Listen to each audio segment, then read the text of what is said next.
everyone, and welcome to 1923 Main Street.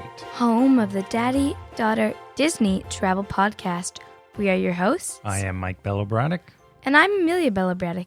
And today, we are going to be talking about the top 5 bucket list items at Walt Disney World. Yeah, one of my favorite topics. So these are VIP bucket list items, I think I'll add. You keep talking about a bucket list, but what is a bucket list? Okay, a bucket list, good question, because I think you learned something different in school where you talk about filling your bucket. Yeah. Oh, does it mean to make you happy?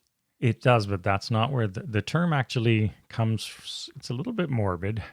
I forget the origin. I think it was from a movie in the 60s or 70s. But anyway, it's about kicking the bucket, which is another term for dying. So a bucket list is things to do before you die. Well, that just took a dark turn. It did, but we'll liven it up in this episode. So this is our things to do before you can't do them anymore at Walt Disney World bucket list. So if you're looking for the ultimate bucket list items, these are our top 5 picks. And I will say, these are things that you actually can do. So one of my bucket lists would be to stay in the castle suite, but that's not something you can actually just book on your own. Yeah, unfortunately. We've tried.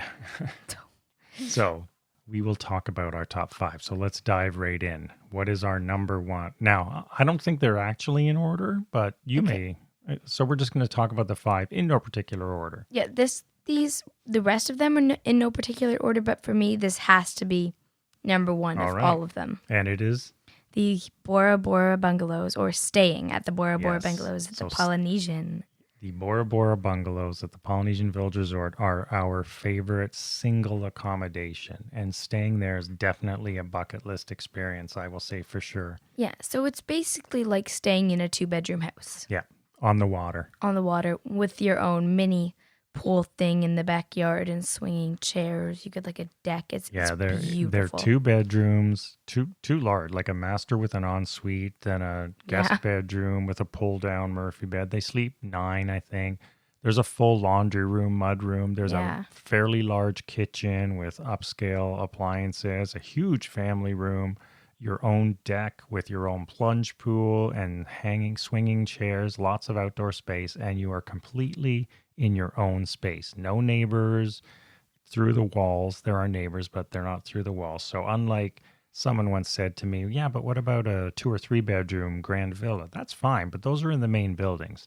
These are like your own house. You feel so special when you stay in one of these. There's nothing like it. In fact, we never want to leave. Yeah, and I do have to recommend staying in either 1 to 10. Yeah. Remember last episode, if you were listening, we talked about our tip to always request a room. So what Amelia's getting at is some people complain that if you stay in the bungalows closer to the ferry that goes to the Magic Kingdom, you hear the ferry horn going off. Now, I sort of like the sounds of Disney personally. That doesn't bother me. But if you request bungalows 1 to 10, something like that, you'll be closer to the Polynesian dock and you won't have any of that lazy. Noise. Yeah, and if you're lazy. You're lazy too. Ooh, that comment sparked a magic moment. It's time for a magic moment, and it does relate to the bungalows. Which means, in other words, Amelia talks about great things. And there's actually two that go with this. So, okay. So I'll try to tell this story sort of quickly. But you check in the main lobby of the Polynesian, and then we were staying there first time in the summer, and it was about 100 degrees. It was quite hot. So it's a long walk.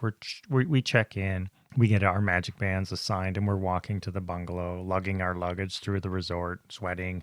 And then we get there, and what happens? Magic bands don't work, so what you do when things go wrong. Yes, in the last episode, we didn't really consider that as a thing go wrong because it happens so much to us. So in this case, I thought, oh man, I got to walk all the way back. So you and your mom waited by the bungalow gate because you can't even get into the bungalow area without the magic band. So they're very exclusive. So I walk back and they set me up at the front desk again. They apologize. And they're walking back with me. And I said, oh, it's so hot. I hated having to walk back and forth. And then along the way, they were also asking, well, do you stay here a lot? And I said, no, it's our first time in the bungalows because we were going to Aulani for 2 weeks.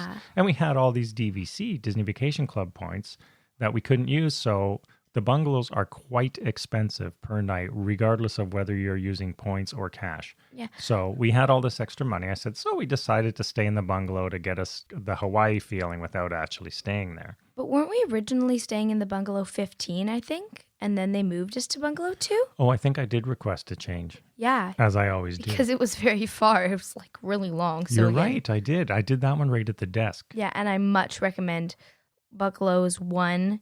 The smallest number you can get that's available is what I recommend. Single digits if you can. Yeah. So anyway, so we get all checked in. It's great. We're checking it out. It is just as I described. Your Amelia is going right to the plunge pool. And we decided, you know what? We're going to blow off our fast passes because we just wanted to hang out in the bungalow and live life. Yeah, because one of them was like to a water show and it was raining, so. Yeah, it was the Animal Kingdom show. So anyway, we're in the bungalow and it's at the time when we should have been at the park had we gone by our itinerary, which guest services knows. So there's the doorbell. The bungalows have their own doorbell chimes and it's pretty cool. There's a whole bunch of them. Sat there and recorded them all. I recorded them all as ringtones. But anyway, the doorbell rings and we open it and the cast members there with a whole big basket of stuff and said, oh, sorry, I thought you guys were supposed to be out. And we said, well, we were, but we love it here so much. We're just going to hang out. And he said, okay, well, go to the front area or something and just let me go in the bedroom. So we go in the bedroom and basically what happened is, first of all, he said, we wanted to apologize for you being unable to get in. So we put a $75 credit on your room. And I said, wow, that's, I wasn't even complaining. I was just making conversation. And the second one was the most surprising of all, the truest magical moment. On the bed in the room Amelia was staying was a large stuffed Stitch. Yeah. Some flowers, some flower hairpins. Things, and 2 boxes of those Hawaiian Host macadamia nut chocolates. We loved those. We loved those. And he said, well, Stitch heard that you couldn't make it to Hawaii. And coffee. And coffee. And he said, Stitch heard that you the coffee? Stitch heard that you couldn't make it to Hawaii this year and he felt bad, so he wanted to bring some Hawaii to you. And we were blown away. Wow, we got all here we are staying in the bungalow. Yeah. Loves me. And it wasn't the teeny little Stitch stuffy either. It was a fairly good medium size one, like a fairly decent size Stitch stuffy. So that was a great magical moment, quite unexpected. But I think we said once before, we find that, when you're staying in the more upscale Disney resort accommodations, they tend to treat you with little surprises more often than not. And I have one of my favorite memories at all, and it's a Disney memory, is sitting in the window bench at the Polynesian bungalow with a little Stitch staring out of the water. It's a beautiful view as well. They have those nice little window benches. That was right in your bedroom too. Yeah, I've always wanted one of those. So number 1, staying in a Bora Bora bungalow. Yeah. Definitely a bucket list item. Do it if you can. Number 2 is our one and only dining on this list. Victoria and Albert's. Absolutely. Dining at Victoria and Albert's in Disney's Grand Floridian Resort and Spa is a bucket list item. It is, again, most of these are quite pricey, so you're not going to do them that often. Or all in one trip. I would not recommend doing that. It's a lot to do, although we've done a few of these in one trip. So Victoria and Albert's does have an age limit, 10 and over, and it does have a dress code of jacket for men and upscale wear for women. But it is a one of a kind. I think recently it was on one of Forbes' top in either Florida or the U.S. list. So it's quite a nice restaurant. And especially it's the best thing at Disney. And I think it's one of the best in Orlando. If not Florida as well, yeah. Yeah, so ours was a 9-course meal. You don't have to bump yourself up to these chef's table by any means. You're going to have a great experience. But the 9-course meal turned out to be a 12-course meal. And they'll contact you ahead of time and go through the menu and find out if there's any differences or things you don't eat or allergies or any of that. And we ended up having 3 different menus for the 3 of us. Yeah. But throughout the course of the evening, and then we did the wine pairing and Amelia did the mocktails.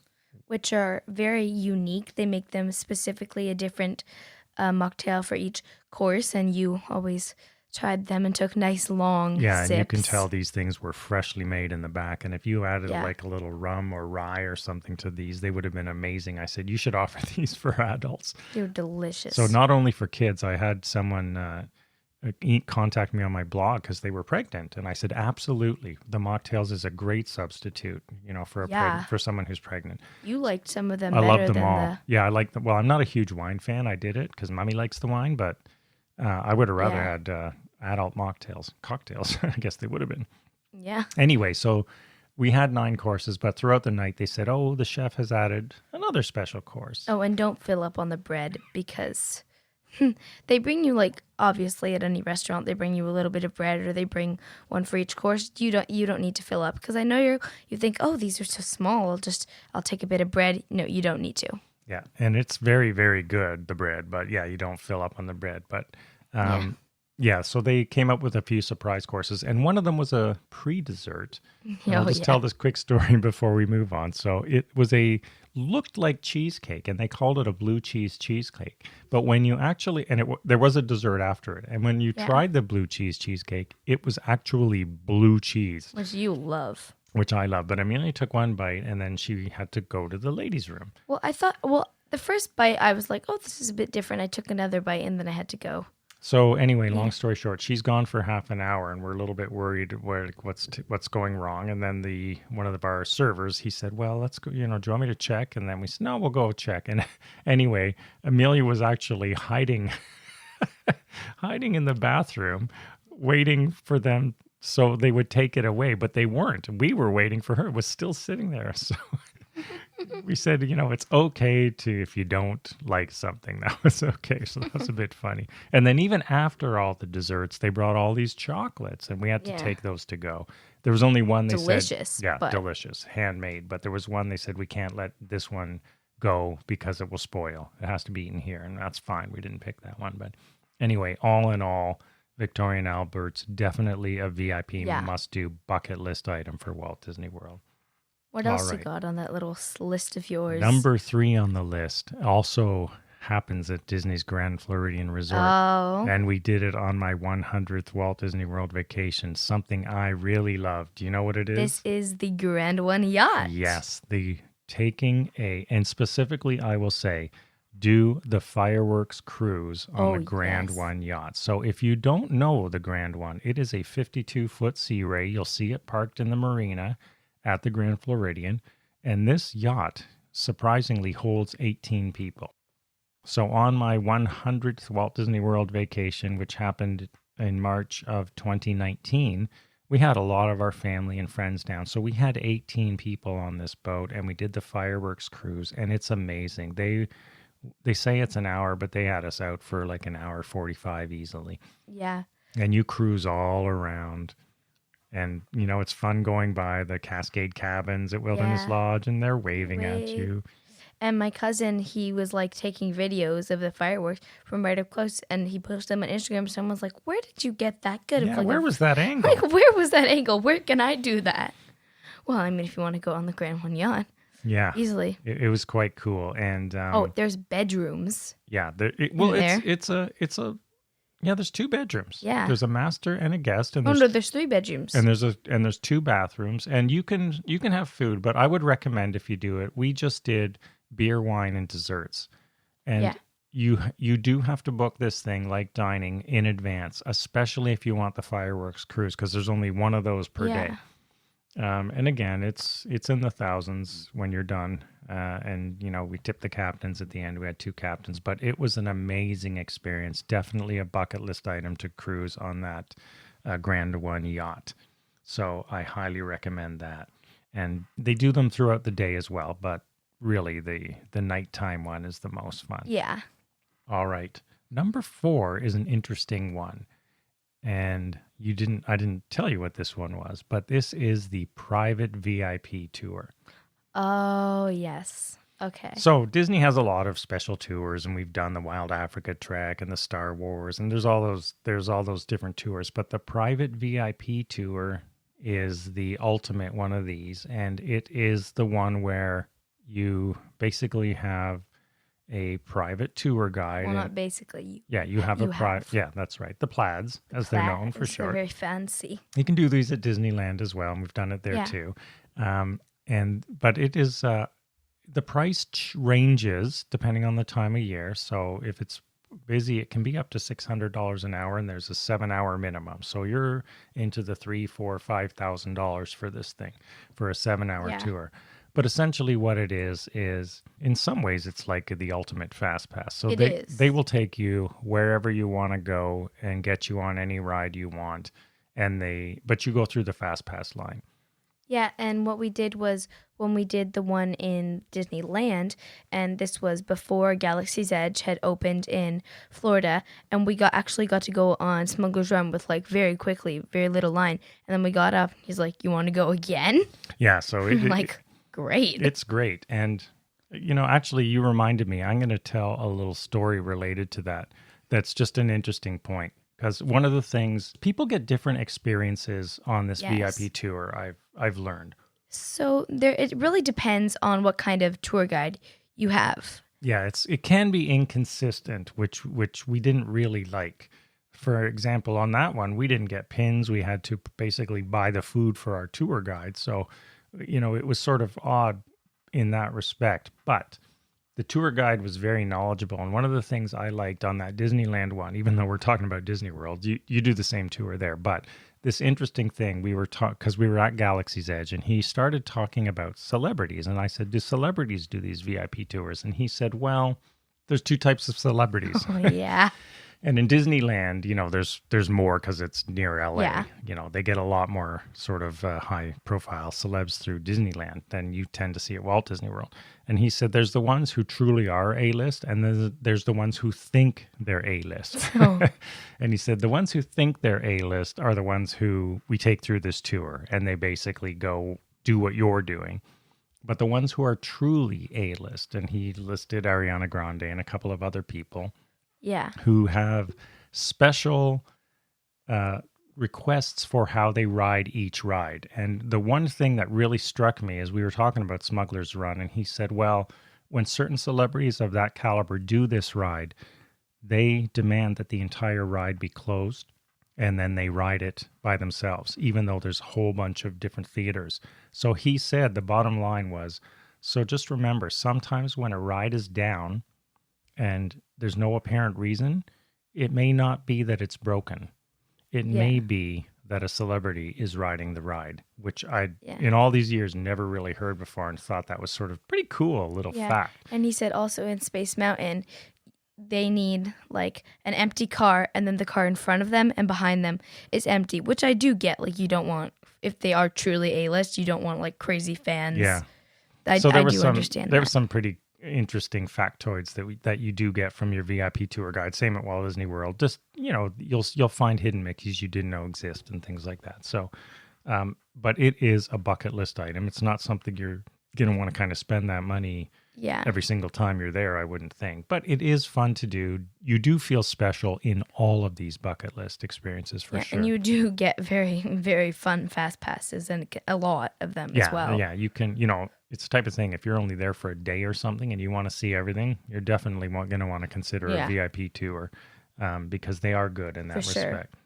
And now, the fifth one that I have on my list is another accommodation. So the bungalows are one thing, but if you want to do what I would consider to be one of the best possible rooms that you can stay in at Walt Disney World, it is staying in a club level room, theme park view at the Royal Palm Club at Disney's Grand Floridian Resort. And all club level are great. They are different. There are a bunch of different club levels. There's even 2 at the Grand Floridian. Well, we did a whole episode on club level. Yeah. So if you haven't listened to that, be sure to listen to our club level episode. We'll go into more detail. Yeah, but everything is different. But I do think, in my personal opinion, and I believe as well as yours, the Royal Palm Club at the Grand Floridian is definitely it is my favorite, and in my opinion, the best one there is. Yeah, I would agree. So if you're looking for a real bucket list room experience and you want to stay club level, just go to the theme park view at the Royal Palm Club level, and that is definitely a bucket list experience. Yeah, I think that there are so many other things that are very fun to do, but they're not necessarily bucket list. And so next week, we will be doing another episode. We're going to do sort of a part 2. It's like a must-dos, not necessarily like big, very expensive bucket list, but there's going to be 3 different age groups. We're doing 4 and under, and then around 4 to 8, and then 9 to 12 age groups. Yeah, because we were talking about bucket lists are one thing, but then I thought it'd be really interesting from Amelia's perspective. You know, as a kid, what would you consider to be the most important things? Yeah. So if you're planning a vacation, listen in to our next episode because we're going to do our sort of a must-do Disney by age group. Yeah. And these are not like very expensive things. Like for these ones, these are essentially once in a lifetime. Yeah, the bucket lists are average, just that. Yeah. Because they're very expensive. They're definitely worth it, but they do cost a lot of money. But these ones are just things that are maybe don't cost that much and are maybe not that hard to get into, but they are definitely things you must do to have the best possible Disney vacation out there for your children. And all these, with the exception of Victoria and Albert's, which does have an age limit, everything else on this list is suitable for virtually any age. I mean, you might not want to bring a newborn on the Grand One yacht, but you could certainly bring a 5-year-old on the Grand One yacht. Yeah, your kids might be playing in the bunk beds or pretending they're like children in the master bedroom. My cousin who was on the Grand One yacht made his whole video pretending it was his yacht. He was like walking around. We're going to have him on a future episode too when we do golf. But there's so much fun you can have on that, and you feel special in all of these. So how would you rate your top 5 from Bungalow, Victoria and Albert's, Grand One Yacht, Private VIP Tour, and Club Level Grand Floridian? You said your number 1 is Bungalow? Yeah, and for me, they're all definitely amazing. So for me, these come above everything. But if I had to rank them, in number 5 is a Private VIP Tour, because it's not like a special experience. It's a pretty special experience. Yeah, but the thing is, you do go on all the rides. Like, it's not like a special hidden ride that you can't go on. Yeah, that's the one thing I don't like about it. Yeah. They won't even take you to certain places that you'll see on other tours. So it's a bit odd. Yeah. So it's still a great experience, but that would have to be at the bottom of my list. Next is the Royal Palm Club, because it's a very fun experience, but it's not necessarily once in a lifetime. And also there's a better room experience on this list. Numbers 2 and 3 for me. So you started at the bottom. Yeah. Okay. And then numbers 2 and 3, these are pretty much equal for me. I do think that I would put Victoria and Albert's at number 3 because there are a bunch of different foods, and if you're a picky eater, you're not going to like it. No, but remember, they tell you what's on the menu and you decide what you want or don't want. Well, yeah, but you were just thrown off by that cheesecake, which was one of the surprise rounds. But there's like lamb, and there's a bunch of different courses. You could have said, no, I didn't for you. So I just want people to know you will get exactly what you like. I left it on the list for you. So that was my fault. Oh, thanks so much. I did not know you did not like lamb. Do you like lamb? I liked that lamb. I'll have to say at Victoria, I don't like fish either. And I left the fish on, and I loved all the fish dishes. So things I didn't like, that's how good the caliber of the food is there. Like, I don't like fish, and I left the 2 fish dishes on because I'd heard from other diners to do so. And they were right. I love the fish. No, they were right. I'm not a huge fan of fish, but I would agree the lamb was my least favorite of all the dishes. Yeah. So if you're a picky eater, you might just not. There's some things like there was caviar. Just if you're very picky, and this might be a bit out of your comfort zone, but if you're open to trying new things, I definitely recommend it. Well, then I would just say this is actually a good tip, Amelia. You're making me think of that I didn't, because I didn't consult you. So if you're booking, if you're going to book Victoria and Albert's and you're the main person booking it, you're the one they're going to phone. So make sure. Consult your people in the party. Consult your family members, as I did not. I just knew mummies, but I didn't really think of you. I just assumed you'd eat anything. You assumed wrong. Yeah, so consult your family members so that when you do get that call, and it's we were actually on site because it's 3 days before, I think it was 3 days before the meal. Mm-hmm. I was walking around Disney Springs and my phone rang. So while these two were clothes shopping, I was chatting with the person who was taking our menu orders for Victoria and Albert. So Would you rather be sitting in an uncomfortable chair watching us try on outfits? No, I quite enjoyed sitting in the shade and chatting about the meal I was going to have. Yeah, And then number 2 is the Grand One Yacht.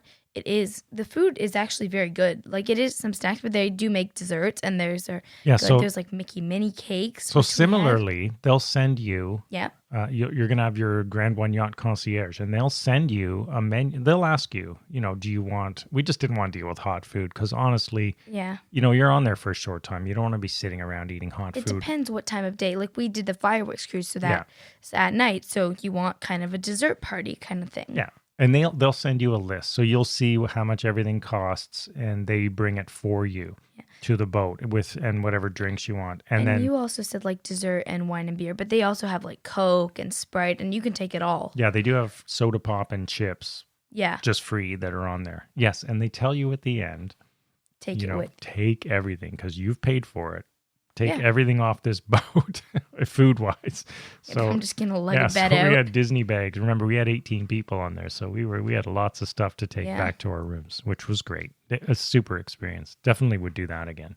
Mm-hmm. And then number 1, the Bora Bora bungalows. Self-explanatory. They're amazing. They're beautiful. You do get like, I think. The higher level of room, the more magical the moments might be because you weren't paying more, but they do respect you. And you will get a magical moment even if you're staying in a regular room, but I just think they get a bit more magical. But I'm gonna talk quickly before we wrap this up. There are the Cascade Cabins, and they're building more that are the Cascade Cabins at Wilderness Lodge.